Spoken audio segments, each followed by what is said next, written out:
জুলাই-আগস্ট মাসে বাংলাদেশে সংঘটিত ভয়াবহ হত্যাকাণ্ড এবং গুমের ঘটনার তদন্তে বড় অগ্রগতি হয়েছে। আন্তর্জাতিক অপরাধ ট্রাইব্যুনালের প্রসিকিউশন বিভাগ জানিয়েছে, তৎকালীন প্রধানমন্ত্রী শেখ হাসিনা সহ অন্যান্য জড়িতদের গুরুত্বপূর্ণ কল রেকর্ড এবং ইলেকট্রনিক তথ্যপ্রমাণ তাদের হাতে এসেছে।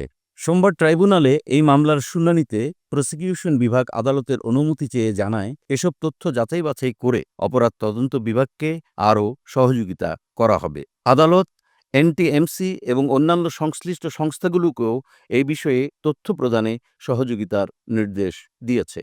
জুলাই-আগস্টের গণহত্যার ঘটনায় শেখ হাসিনাকে প্রধান অভিযুক্ত করে একাধিক মামলা হয়েছে। তদন্তে দেখা গেছে, এই সময়ে একাধিক গুরুত্বপূর্ণ কল রেকর্ডে হত্যার নির্দেশ এবং গুমের প্রমাণ রয়েছে।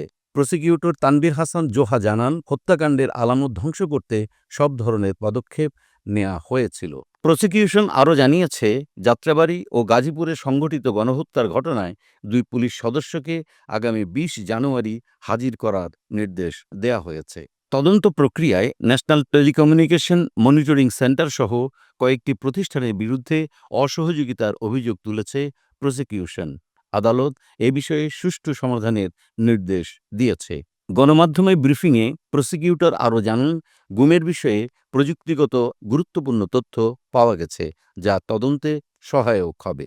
এই মামলার মাধ্যমে বাংলাদেশে মানবাধিকার লঙ্ঘনের ঘটনাগুলো বিচার করার নতুন দৃষ্টান্ত স্থাপিত হতে পারে। আন্তর্জাতিক অপরাধ ট্রাইব্যুনাল জোর দিয়ে জানিয়েছে, অপরাধীদের আইনের আওতায় আনার জন্য সব ধরনের পদক্ষেপ নেওয়া হবে।